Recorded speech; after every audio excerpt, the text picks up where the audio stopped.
¿Y si te dijera que el relato del arca de Noé es mucho más que una historia de animales y un diluvio? Que tras sus palabras se esconden secretos antiguos, simbolismos profundos y detalles que pocas veces se enseñan. Hoy te invito a descubrir el lado oculto del arca de Noé, esos elementos que han sido olvidados, ignorados o simplemente pasados por alto.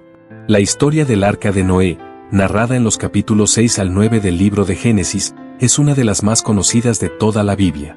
Pero también es una de las más incomprendidas. Desde el inicio, el relato se presenta como una advertencia divina ante una humanidad corrompida por la violencia y el pecado. Pero, ¿qué tipo de corrupción llevó a Dios a destruir toda vida sobre la tierra? ¿Fue simplemente maldad, o algo más profundo? La Biblia dice que toda carne había corrompido su camino sobre la tierra. Algunos estudiosos creen que esto implica una corrupción genética, espiritual e incluso moral que iba más allá de lo humano. Una civilización desbordada, no solo en actos violentos, sino también en su arrogancia frente a Dios. Noé fue elegido porque era justo, perfecto en sus generaciones, y caminaba con Dios. Pero, ¿qué significa ser perfecto en sus generaciones? Algunos intérpretes antiguos y rabínicos lo asocian a una pureza genética, lo que ha dado lugar a muchas teorías sobre el porqué de su elección. Ahora, vamos al arca. Todos imaginamos un gran barco con animales por parejas, pero ¿te has preguntado por qué Dios fue tan específico con las dimensiones? 300 codos de largo, 50 de ancho, 30 de alto. Una proporción que coincide con la arquitectura naval moderna, lo que hace del arca una estructura sorprendentemente estable para su época. ¿Cómo Noé obtuvo tal conocimiento? ¿Fue simplemente inspiración divina, o existía ya un conocimiento avanzado en aquellos tiempos? El proceso de construcción del arca también es un detalle que pasa desapercibido. Algunos relatos no bíblicos, como el libro de Enoc o ciertas tradiciones judías, sugieren que Noé fue advertido décadas antes del diluvio. Se cree que pudo haber tardado hasta 120 años en construir el arca, todo ese tiempo predicando al pueblo, sin que nadie le creyera. ¿Y los animales? El texto nos dice que vinieron de 2 en 2, pero también indica que de los animales puros se llevaban 7. Esta distinción de animales puros e impuros aparece mucho antes de que la ley de Moisés la formalizara, lo que nos habla de un conocimiento espiritual anterior. Además, ¿cómo llegaron esos animales? ¿Migraron guiados por Dios? ¿Fue un fenómeno sobrenatural? Hay detalles aún más extraños. El texto menciona la ventana del arca, pero también habla de una puerta lateral que Dios mismo cerró. En el pensamiento hebreo, esto tiene un simbolismo importante, el cierre de la puerta como señal del juicio divino. No fue Noé quien cerró el arca. Fue Dios. Luego vino la lluvia, 40 días y 40 noches de un torrente imparable.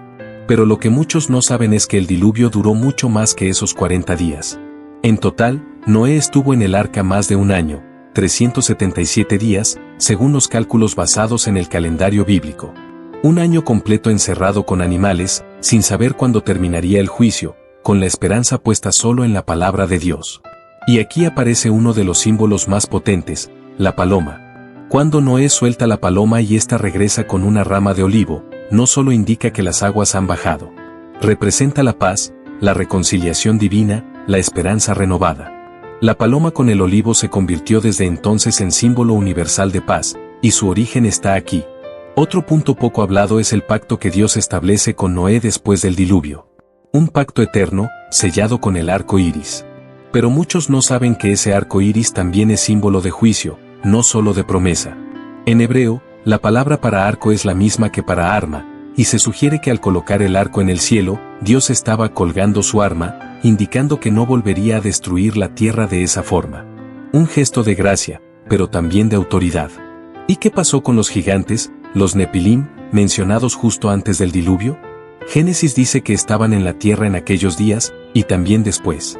¿Cómo es eso posible si el diluvio lo destruyó todo? Esta es una de las preguntas más debatidas en la teología. Algunos creen que los Nepilim regresaron después del diluvio a través de nuevas corrupciones. Otros dicen que sobrevivieron de alguna forma.